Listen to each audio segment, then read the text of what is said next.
नमस्कार, मैं हूं नीरज मिश्रा और देख रहे हैं आप बड़ी खबर सबसे पहले अयोध्या से। यहाँ रामलला की नगरी अयोध्या में करोड़ों श्रद्धालुओं की आस्था का केंद्र और देश के सबसे चर्चित मंदिरों में शामिल श्री राम मंदिर। लेकिन अब इसी मंदिर में चढ़ावे को लेकर उठे सवालों ने हर किसी का ध्यान अपनी ओर खींच लिया है।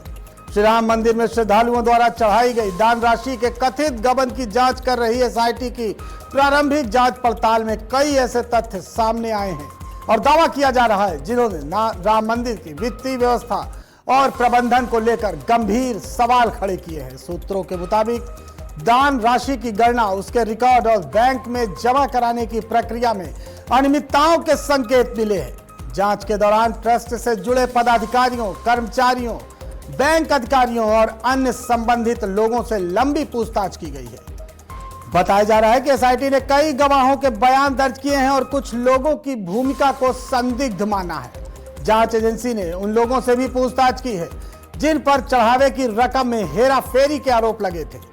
सूत्रों का दावा है कि जांच में कई स्तरों पर लापरवाही और निगरानी की कमी के संकेत मिले हैं। हालांकि अंतिम निष्कर्ष और जिम्मेदारी तय होना अभी बाकी है और जांच रिपोर्ट के आधार पर ही आगे की कार्रवाई होगी। इस पूरे मामले के बीच राम मंदिर निर्माण समिति के अध्यक्ष नृपेंद्र मिश्रा का भी बयान चर्चा में है। उन्होंने मंदिर के मौजूदा प्रबंधन ढांचे पर सवाल उठाया है और कहा है कि इतना बड़ा परिसर अब एक मिनी सिटी की तरह है।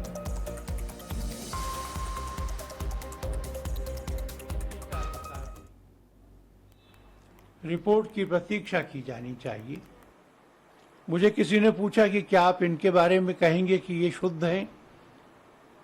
मैंने कहा मेरे मन में इसका उत्तर है, पर ना हम कीचड़ उछालेंगे ना किसी को सर्टिफिकेट देंगे। जांच के परिणाम की प्रतीक्षा करेंगे।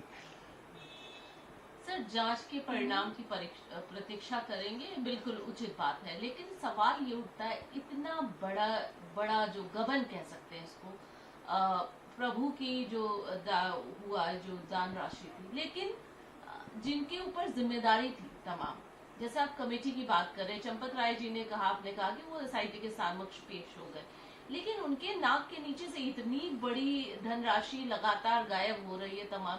क्या कुछ आहट नहीं पता चली, कुछ भी नहीं पता चला किसी को? ये सब बातें जांच का विषय है। मैं केवल इतना कह सकता हूँ, जो कोई भी हो, जितना भी बड़ा हो, सबके विषय में जांच होकर न्याय होना चाहिए। पर मैं आपसे ये कहूं कि हमने तो राम जन्मभूमि तीर्थ क्षेत्र को कहा, तीर्थ क्षेत्र ने एसआईटी बनवा करके जांच शुरू करा दी। एक रामालय ट्रस्ट भी था ना, जिन्होंने होर्डिंग और पोस्टर लगाकर कहा था कि हम सोने का मंदिर बनाएंगे। हर एक हिंदू से कहा था कि 10 ग्राम सोना दो। तो वो जो सोना इकट्ठा हुआ, वो जो पैसा इकट्ठा हुआ, एक रामालय ट्रस्ट है, एक राम जन्मभूमि पुनरुत्थान ट्रस्ट है। उन्होंने तो मंदिर नहीं बनाया, उसकी भी जांच करवा लो।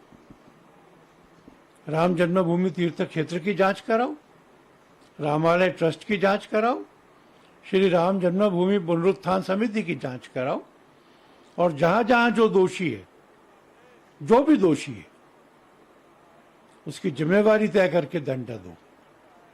किसी से सहानुभूति नहीं। एक मजेदार